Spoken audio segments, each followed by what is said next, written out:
ഏക ദൈവത്തിന് മഹത്വം ഉണ്ടായിരിക്കട്ടെ. ബഹുമാനപ്പെട്ട വികാരി അച്ഛൻ, മാതാപിതാക്കളെ, സഹോദരി സഹോദരങ്ങളെ, കുഞ്ഞുങ്ങളെ, നമ്മൾ മറ്റൊരു പരിശുദ്ധമായ നോമ്പ്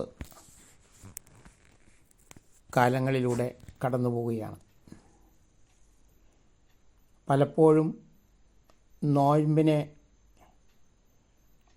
നമ്മൾ സമീപിക്കുമ്പോൾ ആദ്യകാലങ്ങൾ കൊണ്ട് തന്നെ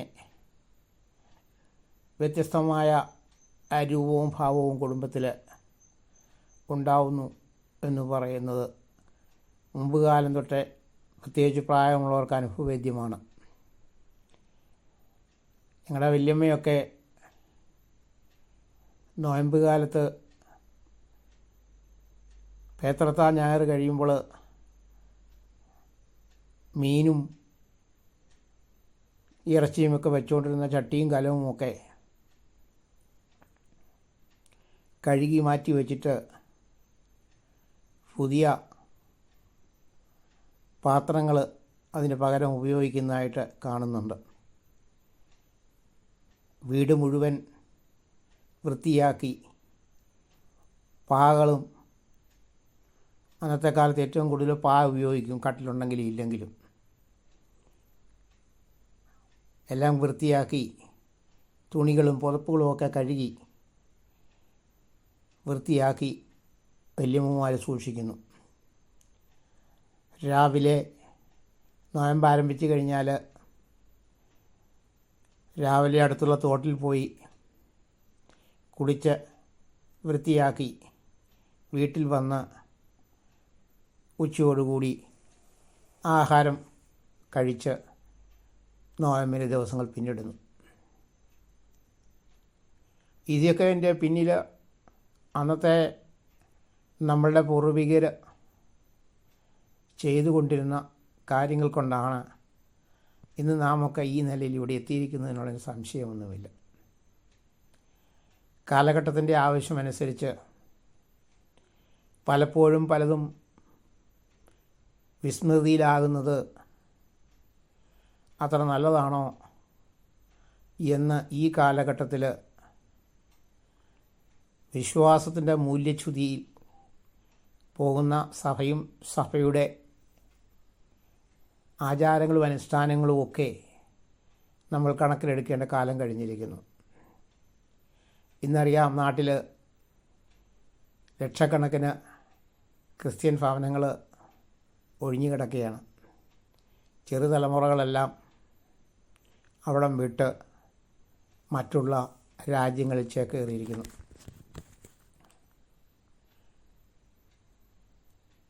നേരത്തെയൊക്കെ കാലഘട്ടങ്ങളിൽ നോമ്പിൻ്റെ അവസരങ്ങളിൽ പ്രാർത്ഥനയുടെ സമയവും അനുഷ്ഠാനങ്ങളുടെയും ആചാരങ്ങളുടെയും ഒക്കെ ദിവ്യ സമ്പത്ത് കൊണ്ട് സമ്പുഷ്ടമായിരുന്നു. നിങ്ങൾക്കെല്ലാം പ്രാർത്ഥന എന്നാൽ പരിമലത്തിന്മേനിയുടെ ഭാഷയിൽ ശൈശവത്തിൻ്റെ ഉത്സാഹവും യൗവനത്തിൻ്റെ ആശ്രയവും വാർദ്ധക്യത്തിന് സമാധാനമാണ്. ഇംഗ്ലീഷിലത് കുഞ്ഞുങ്ങളെ പഠിപ്പിക്കുന്നത് enthusiasm, a childhood, dependence on youth and peace at old age.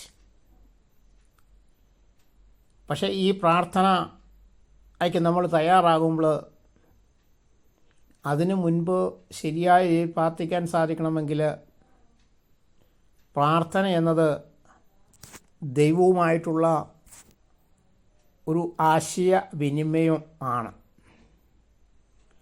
നമുക്ക് ആവശ്യമുണ്ടെങ്കിൽ നമ്മുടെ മാതാപിതാക്കളോട് ചോദിക്കുന്ന പോലെ തന്നെ ദൈവവുമായിട്ട് ചോദിക്കാൻ നമുക്ക് ഒരു അഭേദ്യമായ ബന്ധമുണ്ടായിരിക്കണം. അപ്പം ദൈവവുമായിട്ട് സംസാരിക്കുവാൻ നമുക്ക് സാധിക്കും. ദൈവത്തിൻ്റെ തൃക്കരങ്ങളിൽ നമ്മൾ ഏൽപ്പിക്കുമ്പോൾ പ്രയാസങ്ങളോ ദുഃഖങ്ങളോ ദുരിതങ്ങളോ തടസ്സങ്ങളോ ഒന്നുമില്ലാതെ ജീവിതം ആത്മീയ നിർവൃതിയിൽ മുന്നോട്ട് പോകുമെന്നുള്ളതിന് സംശയമില്ല. ഞാൻ പറഞ്ഞു വന്നതിൻ്റെ വേറെ കാര്യം, ഈ നോയമ്പ് കാലഘട്ടത്തിൽ നോയമ്പ് കൊണ്ട് ഉണ്ടാകുന്ന നേട്ടമെന്ന് പറയുന്നത്, നമ്മൾ സൺഡേ സ്കൂൾ കുഞ്ഞുങ്ങളെ പഠിപ്പിക്കുന്നത്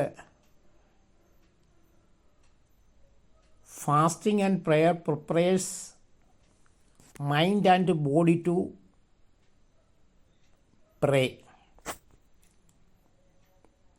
നിങ്ങൾ മനസ്സിലാക്കണം അതിൻ്റെ അർത്ഥം എന്നാണ് ആഴത്തിൽ. Fasting and prayer is the preparation to convert body and mind to പ്രേ.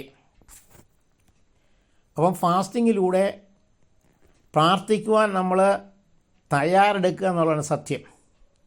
അപ്പോൾ പ്രാർത്ഥനയ്ക്ക് മുൻപ് നോയമ്പ് ആവശ്യമുണ്ടെന്നും ആ നോയമ്പ് മൂലമാണ് നമുക്ക് പുതിയ ഒരനുഭവത്തിലേക്ക് വരാൻ സാധിക്കുമെന്നുള്ളതും നമ്മൾ മനസ്സിലാക്കിയിരിക്കണം. അതുകൊണ്ടാണ് പിതാക്കന്മാർ സഭയിൽ നോയമ്പ് ആരംഭിക്കുന്നതിന് മുൻപ് തന്നെ നമ്മൾ പല കാര്യങ്ങളായി ഒരുങ്ങി വിശുദ്ധ നോയമ്പിലേക്ക് കടക്കുന്നത്. പരിശുദ്ധ സഭ കൊണ്ടാടുന്ന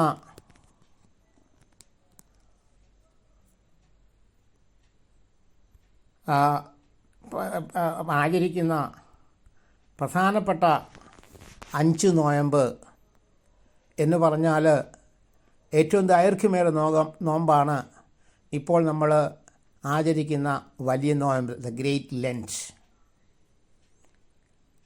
അത് 3 നോയമ്പ് കഴിഞ്ഞ് 18 ദിവസം കഴിഞ്ഞ് അത് സ്റ്റാർട്ട് ചെയ്യുന്നു. ഈസ്റ്ററിനോടുകൂടി അത് പര്യവസാനിക്കുന്നു.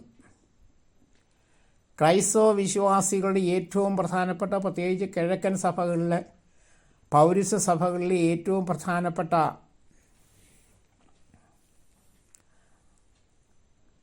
ഉത്സവം എന്ന് പറയുന്നത്, ദിവസം എന്ന് പറയുന്നത് ഈസ്റ്ററാണ്. ഈസ്റ്റർ അതാ ഉയർപ്പില്ലായിരുന്നുവെങ്കിൽ ക്രൈസ്തവ മതം ഇല്ല എന്ന് നമുക്ക് പറയുവാൻ സാധിക്കും. കാരണം ഉയർത്തെഴുന്നേറ്റവനായ ക്രിസ്തു ഇല്ലെങ്കിൽ ഒരു കാരണവശാലും നമ്മുടെ ക്രൈസ്തവരുടെ ഗതി തന്നെ വേറൊന്നായിരിക്കണം. അന്ന് മശിഹായെ കാത്തിരുന്ന യഹൂദന്മാർക്ക് മശിഹായുടെ വരവ് അനുഭവവേദ്യമാകാൻ സാധിച്ചില്ല. എന്നാൽ പിന്നീട് അവർക്ക് മനസ്സിലാക്കുവാൻ സാധിച്ചു എന്നുള്ളതാണ് സത്യം. അപ്പം ഇവിടെ നമ്മളൊരു കാര്യം ഓർക്കണം. ദൈവിക ചൈതന്യമുള്ള ഒരു നോയമ്പിലേക്ക് കടക്കുമ്പോൾ അതിന് തയ്യാറെടുപ്പ് വേണം. അതാണ് വിശുദ്ധ 3 നോയമ്പോട് കൂടി സഭയിലെ ഏറ്റവും ചെറിയതും എന്നാൽ വലിയ അർത്ഥവത്വമായ അനുതാപത്തിൻ്റെ നോമ്പായ നിനവ നോയമ്പ് ഘോഷിച്ചതിന് ശേഷം 18 ദിവസത്തേക്ക് നമ്മൾ അതിനുവേണ്ടി മറ്റു വലിയ നോയമ്പിലേക്ക് ഒരുങ്ങുവാനുള്ള തയ്യാറെടുപ്പുകൾ. നേക്കെയാം അതിനുശേഷം ആചാര്യന്മാരുടെ നോയമ്പ് നടക്കുന്നതിന് മുൻപ് എല്ലാ ആചാര്യന്മാരെയും, നമ്മളെ നയിച്ച് എല്ലാ ആചാര്യന്മാരെയും ഓർക്കുന്ന ഒരു ആഴ്ച വരുന്നു. പിന്നീട് നമ്മുടെ പൂർവികന്മാരെയും മരിച്ചുപോയവരെയും നമ്മുടെ പിതാക്കന്മാരെയും എല്ലാം ഓർക്കുന്ന ആ മരിച്ചവരുടെ ഓർമ്മ വരുന്നു. നിങ്ങൾക്ക് നമുക്ക് മനസ്സിലാക്കാൻ സാധിക്കും. നമ്മൾ പാടുകയാണ്, ജീവിക്കുമ്പോൾ കൽപ്പിക്കുന്ന മനുഷ്യൻ ജീവാന്തത്തിൽ മാടെന്ന ഓണം മായുന്നു. നമ്മൾ ജീവിക്കുമ്പോൾ ദൈവത്തെപ്പോലെ തന്നെ കരുതി കൽപ്പിക്കുകയാണ്.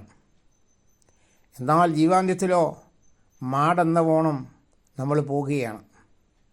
പ്രിയമുള്ളവരെ, കഴിഞ്ഞ ദിവസം വാവാതിരുവേനി പറഞ്ഞൊരു കാര്യം ഞാൻ ഓർക്കുന്നു. കോടികളുണ്ടെങ്കിലും ഒരു പനി വന്നാൽ ആ കോടികളൊന്നും നമുക്ക് വില പോകില്ല. ദൈവം വിളിച്ചാൽ പോയേ ഒക്കൂ. അപ്പോൾ ഇതിൽ നിന്നും വ്യത്യസ്തമായ ചാകാത്ത പുഴുവിൽ നിന്നും കെടാത്ത തീയിലിനും പല്ലുകെടിൽ നിന്നും കരച്ചിൽ നിന്നും എന്നെ രക്ഷിച്ചു കൊള്ളാൻ പട്ടാങ്ങപ്പെട്ട ദൈവം തമ്പുരാൻ എന്നുള്ള പ്രാർത്ഥന ഇതിലൂടെ നമ്മൾ ചെല്ലുമ്പോൾ ആത്മീയ ചൈതന്യം നിറവേറിയ ഒരു നോയമ്പിലേക്ക് നമ്മൾ കിടക്കുക എന്നുള്ളതാണ്. പിന്നീടാണ് കൊതന ഞായറാഴ്ചയിലേക്ക് കിടക്കുന്നത്. പ്രിയമുള്ളവരെ, ഞാനും ചോദിക്കട്ടെ, എന്താണ് ഈ കൊതന ഞായറാഴ്ച? കൊതന ഞായറാഴ്ചയുടെ പ്രത്യേകത എന്ന് പറയുന്നത് യേശുക്രിസ്തുവിൻ്റെ ലോകവ്യാപാര കാലത്ത് ആദ്യത്തെ അത്ഭുതം കാണിക്കുവാനുള്ള അവസരം അവിടെ മാതാവ് ഒരുക്കി കൊടുക്കുകയാണ്. നിങ്ങൾക്കറിയാം, കാനാവിലെ കല്യാണത്തിന് വീഞ്ഞ് തീരുമ്പോൾ അത് മനസ്സിലാക്കി അമ്മ മകനോട് പറയുകയാണ്, മോനെ, അവിടെ ഈ വീട്ടിൻ്റെ ഉടമയ്ക്ക് നാണക്കേട് വരുന്ന രീതിയിൽ വീഞ്ഞ് തീരുന്നു, അതുകൊണ്ട് നമുക്കെന്ത് ചെയ്യാൻ സാധിക്കും? യേശുക്രിസ്തു അല്പം പതറി. എന്നാൽ ആ മാതാവിൻ്റെ മധ്യസ്ഥത അവിടെയാണ് ആരംഭിക്കുന്നത്. ആ മാതാവിൻ്റെ മധ്യസ്ഥത മൂലം, അതെ, മധ്യസ്ഥ പ്രാർത്ഥനയുടെ തുടക്കം അവിടെയാണ്. ഏറ്റവും വലിയ മധ്യസ്ഥത അവിടെയാണ് ആരംഭിക്കുന്നത്. അവിടെ വേലക്കാരോട് പറയുകയാണ്, അവൻ പറയുന്നത് പോലെ നിങ്ങൾ കേൾക്കുക. പ്രിയമുള്ളവരെ, ഈ മധ്യസ്ഥയുടെ ചൈതന്യം ഉൾക്കൊള്ളുവാനാണ് നമ്മൾ സാധിച്ചാൽ, അത് മനസ്സിലാക്കിക്കൊണ്ട് നമ്മുടെ ജീവിതത്തിൽ മുന്നോട്ട് പോകാൻ സാധിച്ചാൽ, പിതാക്കന്മാരുടെ, പരിശുദ്ധന്മാരുടെ, സഹതാമാരുടെ മാധ്യസ്ഥത നമ്മൾ കൊള്ളുമ്പോൾ ജീവിതത്തിൽ മഹത്തായ അനുഭവങ്ങൾ ഉണ്ടാകുമെന്നതിന് സംശയമൊന്നുമില്ല. പിന്നീടുള്ള പല കാര്യങ്ങളും 3-4 കാര്യങ്ങളെല്ലാം ആവശ്യപ്പെട്ട് ചെയ്യുന്നതായിട്ടാണ് കണ്ടുവരുന്നത്. തളർവാദ കുഷ്ഠരോഗികളെ മാറ്റുന്നതും തളർവാദിയും കൂനിയും ഒക്കെ മാറ്റുന്ന കാര്യങ്ങൾ. പക്ഷെ ഇവർക്കൊക്കെ ഈ അനുഭവങ്ങൾ അനുഭവവേദ്യമാകണമെന്നുണ്ടെങ്കിൽ അതുമായിട്ട് താതാത്മ്യം പ്രാപിച്ച് വിശ്വാസത്തിന് തീവ്രത മനസ്സിലില്ല എങ്കിൽ ഇതൊന്നും സാധിക്കില്ല എന്നുള്ള കാര്യം മനസ്സിലാക്കണം. നിങ്ങൾക്കറിയാം, ഞാനൊരു കാര്യം പറയാം. ഒരു ചെറു പയ്യൻ്റെ വിശ്വാസത്തിൻ്റെ തീവ്രതയെക്കുറിച്ച് ഒരു ചെറിയ കഥ ഞാൻ പറയാം. കഥയല്ല, സംഭവിച്ച കഥ തന്നെയാണ്. അന്നത്തെ കാലത്ത് ഇന്നത്തെ പോലെ +2 അല്ല, പ്രീ ഡിഗ്രിയാണ്. പ്രീ ഡിഗ്രി കാലഘട്ടത്തിൽ പരീക്ഷയ്ക്ക് മുമ്പ് കുറച്ച് കാലം സ്റ്റഡി ലീവ് കിട്ടും. ഈ സ്റ്റഡി ചെയ്യുന്ന സമയത്ത് വീട്ടിലിരുന്ന് പഠിക്കാനായിട്ട് പോകുന്ന സമയത്തിൽ വല്ലാത്ത വരൾച്ച വരുന്നു. ഒരിറ്റു വെള്ളമില്ലാതെ ആ ഗ്രാമം മുഴുവൻ കേഴുകയാണ്. ഒരിക്കലും പറ്റാത്ത ഇവരുടെ വീട്ടിൽ, ആ പയ്യൻ്റെ വീട്ടിലെ കിണർ വറ്റുന്നു. അയലോക്കത്ത് ചെന്ന് പല വീടുകളിലും കയറി ഇറങ്ങിയപ്പോഴും വലിയ ആക്ഷേപത്തോടെയും അസ്വസ്ഥതയോടെയും കൂടി അവരെ അല്പം വെള്ളം കൊടുക്കുന്നു. എന്നാൽ ഈ കൊച്ചിന് പഠിക്കുവാനായിട്ട് വെള്ളമില്ല എന്നുള്ള ഒരു സാഹചര്യം വരുന്നു. അവന് വേദനയോടെ താൻ പഠിച്ച ദൈവിക പാഠങ്ങൾ മനസ്സിലാക്കിക്കൊണ്ട് താൻ വായിച്ച പാമ്പാടി തിരുമേനിയുടെ കഥകളും അനുഭവങ്ങളും ഒക്കെ മനസ്സിലാക്കിക്കൊണ്ട് അവനന്ന് വീട്ടിലിരുന്ന് തൻ്റെ മാതാപിതാക്കളോട് പറഞ്ഞു, അടുത്ത 3 ദിവസത്തേക്ക് എനിക്ക് നോയമ്പാണ്, അതുകൊണ്ട് മറ്റ് ആഹാരാദികളൊക്കെ അതനുസരിച്ചുള്ളത് മതി. അതിനാട അങ്ങനെയെന്ന് ആ പയ്യനോട് മാതാപിതാക്കൾ ചോദിച്ചെങ്കിലും അവന് മാതാപിതാക്കൾക്ക് ഇവരൊരു നോയമ്പ് നോറ്റാൽ മഴ പെയ്യുമോ എന്നുള്ള സംശയത്താൽ കളിയാക്കുമെന്ന ധാരണയിൽ മിണ്ടാതിരുന്നു. 3-ാം ദിവസം അവന് 3 ദിവസം അതികഠിനമായ നോയമ്പിന് ശേഷം പാമ്പാടി തിരുമേനിയുടെ മധ്യസ്ഥയിലാണ്. പരിമല തിരുമേനിയൊക്കെ കൂടെ ഉണ്ടാവും. മധ്യസ്ഥയിൽ അപേക്ഷിച്ച് 3-ാം ദിവസം ഞായറാഴ്ച അതിശൈത്യകാലത്ത് വേനൽക്കാലത്ത് കഠിനമായ വേനലിൻ്റെ സമയത്ത് പള്ളിയിൽ പോയി കുർബാന അനുഭവിച്ച് തിരിച്ച് വീട്ടിൽ വന്നപ്പോൾ ഭയങ്കരമായ മഴ ഉണ്ടാകുന്നതായി ഈ അനുഭവ കഥ ഒരു വിദ്യാർത്ഥിയുടെ കയ്യിൽ നിന്നും നമുക്ക് കേൾക്കുവാനിടയായി. ഇവിടെയാണ് വിശ്വാസത്തിൻ്റെ തീവ്രത. ഒരു കാലത്തും ഒരിക്കലും ഉണ്ടാവാത്ത കാര്യം എന്നുള്ളതല്ല, മറിച്ച് വിശ്വാസത്തിൽ നമ്മുടെ പിതാക്കന്മാർ നമ്മളെ പഠിപ്പിച്ച കാര്യങ്ങൾ ദൈവിക ചൈതന്യത്തോടെ ഉൾക്കൊള്ളുമ്പോൾ മാധ്യസ്ഥത അനുഭവവേദ്യം ആകും എന്നുള്ളതിന് 2 പക്ഷമില്ല എന്നുള്ളൊരു കഥയാണ് ഞാനിവിടെ പറഞ്ഞത്. ഇതുപോലെ തന്നെയാണ് കൂനിയുടെ ഇന്ന് നമ്മൾ ഓർക്കുന്ന കൂനിയുടെ വിശ്വാസത്തിൻ്റെ തീവ്രതയും. വിശ്വസിക്കുവാനായിട്ടും വിശ്വാസത്തിൻ്റെ തീവ്രത മനസ്സിലാക്കിക്കൊണ്ട് മുന്നോട്ട് നിൽക്കുവാൻ ചെയ്തു കഴിഞ്ഞാൽ നമുക്ക് ഒരു ആത്മീയ നിർവൃതി ഉണ്ടാകുന്നതിനേക്കാൾ ഉപരിയായിട്ട് നമ്മൾ ഉദ്ദേശിക്കുന്ന കാര്യങ്ങൾ സാധിക്കുമെന്നുള്ളതിന് സംശയമൊന്നുമില്ല. നിങ്ങൾക്കറിയാമോ, ഒരു യുദ്ധകാലത്ത് സർ ചക്രവർത്തിയുടെ പട്ടാളം ക്യാമ്പിലൂടെ സർ ചക്രവർത്തി ഇങ്ങനെ രാത്രിയിൽ വേഷപ്രച്ഛന്നനായി നടന്നു പോവുകയാണ്. പട്ടാള ക്യാമ്പിലെ ലൈറ്റുകളൊന്നും കത്തിച്ചു വെക്കാനുള്ള അവകാശമൊന്നുമില്ല. എന്നാൽ ഒരു മെഴുകുതിരി വെളിച്ചത്തിൽ ഒരു പട്ടാളക്കാരനെ അവിടെ കത്തിച്ച് വെച്ചിട്ട് എന്തോ എഴുതി അവിടെ വെച്ചിട്ടുള്ളതായിട്ട് കാണുന്നു.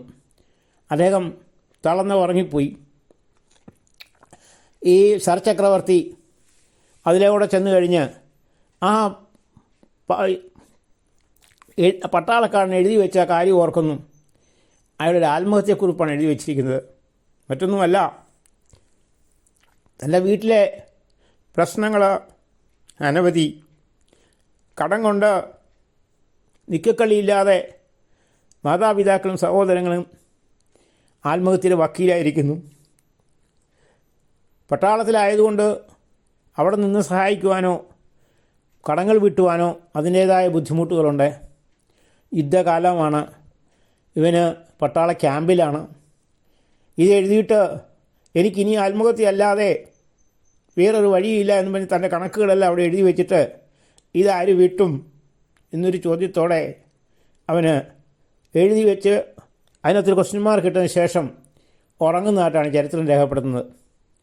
ഈ സമയത്താണ് ഈ സർ ചക്രവർത്തി വന്നത് വായിക്കുന്നത്.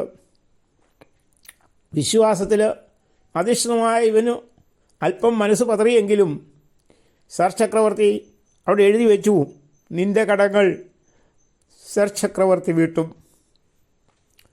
പിറ്റേ ദിവസം രാവിലെ ഉറങ്ങിയ കണ്ണുകൾ പിതുമ്പിയ ശരീരവുമായി അവനിരിക്കുമ്പോൾ അവൻ്റെ വീട്ടിലേക്ക് ആവശ്യമായ എല്ലാ സഹായങ്ങളും നൽകിക്കൊണ്ട് സർ ചക്രവർത്തി തൻ്റെ ബുദ്ധിമുട്ടുകൾ മാറ്റിയെന്നാണ് അവിടെ ആ അനുഭവം, ആ ചരിത്രം രേഖപ്പെടുത്തുന്നത്. അല്പമെങ്കിലും വിശ്വാസമുള്ളപ്പോൾ, അല്പമെങ്കിലും വിശ്വാസത്തിൽ നിന്ന് വ്യത്യസ്തം ഉണ്ടാകുമ്പോൾ, ആത്മഹത്യ പോലുള്ള കാര്യങ്ങൾ ചിന്തിക്കുമ്പോൾ അവിടെയും ദൈവം തമ്പുരാൻ തൻ്റെ കുഞ്ഞുങ്ങളെ ചിറയിൻ കീഴിൽ കാത്തിരുന്ന പോലെ കാക്കുന്നു എന്നുള്ള കാര്യം നമ്മൾ മറക്കാനിട വരരുത്. പ്രിയമുള്ളവരെ, സമയം അധികം അതിക്രമിച്ചിരിക്കുകയാണ്. നമുക്കറിയാം, ഈസ്റ്ററിലേക്ക് കടക്കുമ്പോൾ ഒരു വലിയ ഉത്തരവാദിത്വത്തിലേക്കാണ് കഷ്ടാനുഭവിച്ച് ചെന്ന് കഴിയുമ്പോൾ. യേശുക്രിസ്തുവിനെ ആദ്യം ആൾക്കാർ യെരുശലേമിൻ്റെ തെരുവീഥികളിൽ ഇലകളും പുഷ്പങ്ങളും പൂവുകളും ഒക്കെ ഇട്ട് സ്വീകരിക്കുന്നു. അതേ ആൾക്കാർ യേശുക്രിസ്തുവിൻ്റെ കുരിശ് വഹിക്കുവാൻ, അവനെ ക്രൂശിക്കുക എന്നും അവനെ കൊല്ലുക എന്നും പറഞ്ഞുകൊണ്ട് ദുഃഖവെള്ളിയാഴ്ച വളരെ വൈരാഗ്യബുദ്ധിയോടെ അലറുന്നത് നമ്മൾ കാണുന്നു. ഇതിൽ നിന്നും വ്യത്യസ്ത അനുഭവമാണ് പീഡാനുഭവ ആഴ്ചകളിൽ നമ്മൾ അനുഭവിക്കേണ്ടത്. ദൈവവുമായിട്ട് അടുത്ത് മുന്നോട്ട് പോകുമ്പോൾ ആത്മീയ ചൈതന്യം ഉളവാക്കുന്ന ഒരു സമൂഹത്തിൻ്റെ വ്യക്താവായി മാറുമ്പോൾ ആത്മീയ നിർവൃതിയിൽ, ആത്മസൗഭാഗ്യത്തിൽ നമുക്ക് മുന്നോട്ട് പോകാൻ സാധിക്കണം. എന്താണ് ഈസ്റ്ററിലേക്ക് കിടക്കുന്ന ഓർക്കണം. ഈസ്റ്റർ കഴിയുമ്പോഴാണേലും കൊള്ളാം, ആ ഈസ്റ്ററിൻ്റെ അനുഭവം നമ്മളിൽ ഉണ്ടാകണമെങ്കിൽ മറ്റുള്ള നോയമ്പുകൾ 25 നോയമ്പും 15 നോയമ്പും 13 നോയമ്പും പിന്നെ ഇത് കൂടാതെ കാനോനികമല്ലാത്ത 8 നോയമ്പും ഒക്കെ നമ്മൾ ആചരിക്കുമ്പോൾ അത് അനുഭവവേദ്യമാകണമെങ്കിൽ തൻ്റെ അരുമനാഥനായ ക്രിസ്തുവിലുള്ള വിശ്വാസവും ദൈവത്തിലുള്ള അചഞ്ചലമായ ആ തീവ്രതയും ഉണ്ടായാൽ മാത്രമേ ഒക്കുകയുള്ളൂ. നിങ്ങൾക്കറിയാം, ദൈവിക ചൈതന്യമില്ലാത്ത ഒരു മനുഷ്യൻ, പ്രാർത്ഥനയില്ലാത്ത ഒരു മനുഷ്യൻ ഒരിക്കലും ജീവിതത്തിൽ വിജയിക്കാൻ സാധ്യതയില്ല. യേശുക്രിസ്തു നമ്മളുടെ പാപം രക്ഷിക്കുവാനായിട്ട്, പാപത്തിൽ നിന്നും നമ്മളെ മോചിക്കുവാനായിട്ട് ഒരു ചെറിയ സാധാരണ ഭവനത്തിൽ വരികയും അവിടെ ജനിക്കുകയും നമ്മളെ പാപത്തിൽ നിന്ന് മോചിപ്പിക്കുവാനായിട്ട് ദൈവം തൻ്റെ ഏകജാതനായ പുത്രനെ കാൽവറിയിൽ യാഗമർപ്പിക്കുകയും ചെയ്ത ആ വലിയ സംഭവം അവിടെ നമ്മൾ ഓർക്കണം. ചോര ഇറ്റിറ്റ് വീഴുന്ന, കാലുകളിൽ ആണിയടിച്ച് വേദനയോടെ പൊളയുന്ന, എല്ലുകൾ ഒടിച്ചിട്ടില്ല എങ്കിലും വളരെ ചീന്തിയ രക്തവുമായി ലോകത്തിൻ്റെ പാപത്തെ വഹിച്ചവനായ യേശു ക്രിസ്തുവിനെ ഉൾക്കൊള്ളുവാനായിട്ട് നമുക്ക് സാധിക്കുമ്പോൾ ഈ നോയമ്പ് അനുഭവവേദ്യമാകുന്നതിന് 2 പക്ഷമില്ലെന്നൊരു കാര്യം ഓർക്കണം. പ്രിയമുള്ളവരെ, കഴിഞ്ഞ ഏതാനും മിനിറ്റുകളായിട്ട് ഞാൻ സംസാരിക്കുന്ന അവസരത്തിൽ നോയമ്പിൻ്റെ വ്യത്യസ്ത രൂപവും ഭാവവും നമ്മൾ മനസ്സിലാക്കുമ്പോൾ ഒരു കാര്യം മനസ്സിലാക്കണം. നോയമ്പ് എടുത്താൽ മാത്രമേ പ്രാർത്ഥിക്കാനുള്ള മനസ്സുണ്ടാവുകയുള്ളൂ. നോയമ്പെടുത്ത് പ്രാർത്ഥിക്കാനുള്ള മനസ്സ് വരുമ്പോൾ നമ്മുടെ ബോഡിയും മൈൻഡും പ്രാർത്ഥിക്കാനായിട്ടാണ് തയ്യാറാവുന്നത്. അങ്ങനെ പ്രാർത്ഥന എന്ന് പറയുന്നത് പരിമലത്തിമേനി പറയുന്ന പോലെ ആ ശൈശവത്തിൻ്റെ ഉത്സാഹവും യൗവനത്തിൻ്റെ ആശ്രയവും വാർദ്ധക്യത്തിന് സമാധാനമായിട്ട് മാറും. ഇവിടെ ഒരു കാര്യം മനസ്സിലാക്കണം. ഞാൻ എൻ്റെ ഒരു അടുത്ത ആൾ ജോലിയില്ലായിരിക്കുന്ന അവസരത്തിൽ ഒരു മർത്തോമാക്കാരൻ പറഞ്ഞൊരു കാര്യം ഓർക്കുന്നു. നിങ്ങൾ പ്രാർത്ഥിക്കുമ്പോൾ നിങ്ങൾ എന്നോട് സംസാരിക്കുന്ന പോലെ ദൈവത്തോട് സംസാരിക്കുക. നിങ്ങളുടെ ആവശ്യങ്ങൾ അവിടെ ദൈവം കാത്തുവരും. നിങ്ങൾ ഓർക്കണം, ദൈവവുമായിട്ട് സംസാരിക്കാൻ സാധിക്കണമെങ്കിൽ ആ ദൈവമായിട്ടുള്ള അടുപ്പം നമ്മൾ കീപ്പപ്പ് ചെയ്യണം. അങ്ങനെ അനുഭവവേദ്യമായ പ്രാർത്ഥനയിലൂടെയും അനുഭവത്തിലൂടെയും നമ്മൾ മുന്നോട്ട് നിൽക്കുമ്പോൾ നമ്മുടെ നോയമ്പും അനുഷ്ഠാനവും പ്രാർത്ഥനകളുമൊക്കെ നമുക്ക് സാധിക്കും. സഭയെ സംബന്ധിച്ച് പറഞ്ഞാൽ 7 കൂദാശകൾ നമുക്ക് പറഞ്ഞിട്ടുണ്ട്. 7 കൂദാശയിൽ എല്ലാ കൂദാശയും നമ്മൾ അനുഭവിക്കേണ്ടതില്ല. എന്നാൽ ഒരു വ്യക്തമാണ്, വിശുദ്ധ മൂറോൻ അഭിഷേകം ചെയ്ത് നമ്മൾ ദൈവത്തിൻ്റെ മന്ദിരമാകുന്നതുപോലെ തന്നെ ദേവാലയവും ദൈവത്തിൻ്റെ മന്ദിരമാകുന്ന മൂറോൻ അഭിഷേകത്തോടെയാണ്. ആ മൂറോൻ അഭിഷേകം ചെയ്ത നമ്മളുടെ ശരീരം ദൈവത്തിൻ്റെ മന്ദിരമാണെന്നും ദൈവത്തിൻ്റെ ആലയമാണെന്നും മനസ്സിലാക്കിക്കൊണ്ട് മുന്നോട്ട് നീങ്ങുമ്പോൾ നോയമ്പിൻ്റെയും പ്രാർത്ഥനയുടെയും ആവശ്യകതയും അനുഷ്ഠാനങ്ങളുടെ ആചാരങ്ങളുടെയൊക്കെ ഭവ്യതയും അനുഗ്രഹങ്ങളും നമുക്ക് ഉൾക്കൊള്ളുവാൻ സാധിക്കും. പ്രിയമുള്ളവരെ, ഞാനൊന്നുകൂടി പറയട്ടെ, നിത്യവും ഉള്ള പ്രാർത്ഥന ഇന്ന് കുടുംബങ്ങളില്ലാതായിരിക്കുന്നു. പല കുടുംബങ്ങളും നാട്ടിലുള്ളവർക്ക് നിങ്ങൾക്ക് പലർക്കും അറിയാം, എന്നെക്കാട്ടിലും പ്രായം കൂടി ഒത്തിരി ആൾക്കാരുണ്ട്. മാതാപിതാക്കളെ പോലെയുള്ള ആൾക്കാർ ഇവിടെയുണ്ട്. പഴയ കാലഘട്ടങ്ങളിൽ വഴിയെ നടന്നു പോകുമ്പോൾ അവിടെ രാവിലെ നല്ല ഒന്നാന്തരം പ്രാർത്ഥനകളും പാട്ടുകളും കേൾക്കുന്നുണ്ട്. അതിരാവിലെ തിരുസന്നിധിയിൽ എന്നുള്ള പാട്ടുകളൊക്കെ കേൾക്കാം. വൈകുന്നേരം സിയോൻ സഞ്ചാരി ഞാൻ, യേശുവിൽ ചാരി ഞാൻ, അനുഗ്രഹത്തിനധിപതിയെ. ഈ പാട്ടുകളൊക്കെ പാടിക്കൊണ്ട് ക്രിസ്തീയ ഭവനങ്ങൾ ദൈവത്തെ കൂട്ടുപിടിക്കുന്നതായിട്ട് കാണാം. ഇന്ന് അതിനു പകരം അഭ്രവാളികളിലുള്ള സിനിമകളും നമ്മുടെ പാട്ടുപെട്ടി പോലുള്ള ഇവാനിയോ സിനിമയെന്ന് പറഞ്ഞ പാട്ടുപെട്ടി, ആ സാത്താൻ്റെ പെട്ടി, ആ പെട്ടിയിലുള്ള പ്രാർത്ഥനകളുമാണ് നമുക്കുള്ളത്. അപ്പോൾ ഇവിടെ നമ്മുടെ ജീവിതത്തിലൊരു മാറ്റം ഉണ്ടാകണമെങ്കിൽ, ദൈവികമായ ചൈതന്യം നമ്മളിൽ ഉണ്ടാകണമെന്നെങ്കിൽ ഇതിൽ നിന്നും വ്യത്യസ്തമായ രൂപം ഉൾക്കൊണ്ട് മുന്നോട്ട് നീങ്ങണം എന്നാണ് ഞാൻ പറഞ്ഞതിൻ്റെ ആവശ്യം. ഞാൻ നിർത്തുകയാണ്. നമ്മൾ ഒരു കാര്യം ശ്രദ്ധിക്കുക. നമ്മുടെ തലമുറകൾ നശിക്കാതിരിക്കണമെങ്കിൽ, നമ്മുടെ തലമുറകൾ ദൈവവുമായിട്ടുള്ള അടുപ്പത്തിൽ മുന്നോട്ട് ജീവിക്കണമെന്നുണ്ടെങ്കിൽ, അവർക്ക് സങ്കടങ്ങളും പ്രയാസങ്ങളും ദുഃഖങ്ങളും ദുരിതങ്ങളും വരുമ്പോൾ ദൈവവുമായിട്ടുള്ള അടുപ്പം കീപ്പപ്പ് ചെയ്തുകൊണ്ട് അതിൽ നിന്നൊക്കെ മോചിതമാകാനായിട്ട് സാധിക്കുകയാണെങ്കിൽ എപ്പോഴും ദൈവത്തിൽ അധിഷ്ഠിതമായ ഒരു ജീവിത രീതി, ഒരു പ്രാർത്ഥനാ ജീവിതം അവിടെ ഉണ്ടാകണം. അതുകൊണ്ട് ഈ നോയമ്പ് കാലത്ത് എല്ലാ ദിവസവും നോയമ്പിൻ്റെ അനുഷ്ഠാനങ്ങളെയും പ്രാർത്ഥനകളും അതിൻ്റെ അനുഷ്ഠാനങ്ങളും കഴിഞ്ഞ ശേഷമാണെങ്കിലും പിന്നീട് നമ്മുടെ ജീവിതത്തിലും കുടുംബത്തിലും സന്ധ്യാപ്രാർത്ഥനകളും രാവിലത്തെ പ്രാർത്ഥനകളും ഒക്കെ നടത്താൻ നമുക്ക് സാധിക്കണം. അപ്പം നമ്മുടെ കുടുംബത്തിലുണ്ടാകുന്ന പ്രയാസങ്ങളും വിഷമങ്ങളൊക്കെ മാറിക്കിട്ടും. നിങ്ങൾക്കറിയാം, ദൈവവുമായിട്ടുള്ള അടുപ്പം ഒരിക്കലും നമുക്ക് ദോഷം സംഭവിക്കില്ല. അത് ബാങ്കിൽ നമ്മൾ നിക്ഷേപിക്കുന്നത് പോലെ അത് സ്വർഗീയ നിക്ഷേപങ്ങളാണ്. അതിൽ നിന്നും നമ്മൾക്ക് ഇഷ്ടം പോലെ ഓവർ ഡ്രാഫ്റ്റ് എടുക്കാൻ സാധിക്കും. നിങ്ങൾക്കറിയാം ഓവർ ഡ്രാഫ്റ്റ് എന്ന് പറഞ്ഞാൽ എന്താണെന്ന്.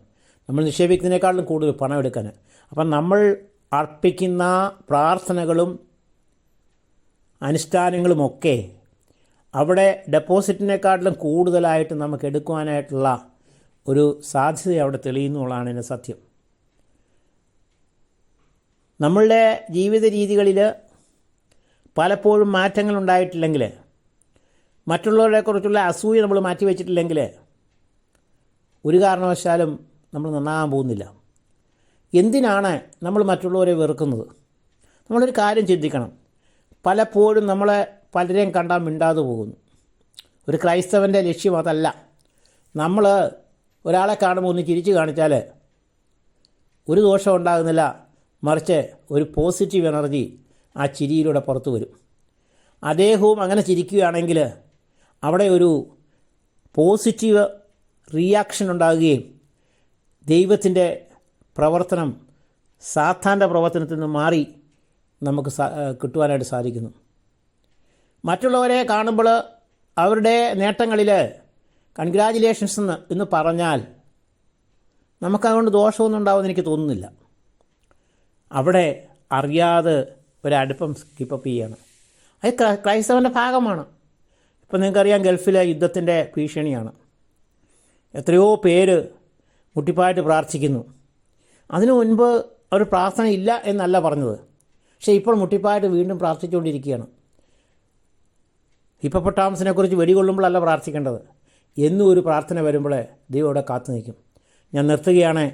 ഈ നോയമ്പിലൂടെ വിശുദ്ധിയുടെ ദിവസങ്ങളിലേക്ക് കടക്കുവാനും മഹത്തായ ക്രൈസ്തവ പെരുന്നാളായ ഈസ്റ്ററിലേക്ക്, ആ ഉയർത്തെഴുന്നേൽക്കുന്ന ആ ദിവസത്തിലേക്ക് നമുക്ക് കടന്നു ചെല്ലുവാനും അന്ന് മനസ്സ് തുറന്ന് യേശുക്രിസ്തു അവനോസ്തു ഇൻഡീഡ് ഈസ് റൈസൺ എന്ന് മറുപടി പറയുവാനും നമുക്ക് സാധിക്കട്ടെ എന്നാശംസിച്ചുകൊണ്ട് ഞാൻ നിർത്തുന്നു. ഏക ദൈവത്തിന് മഹത്വം ഉണ്ടായിരിക്കട്ടെ. ബഹുമാനപ്പെട്ട വികാരി അച്ഛൻ, മാതാപിതാക്കളെ, സഹോദരി സഹോദരങ്ങളെ, കുഞ്ഞുങ്ങളെ,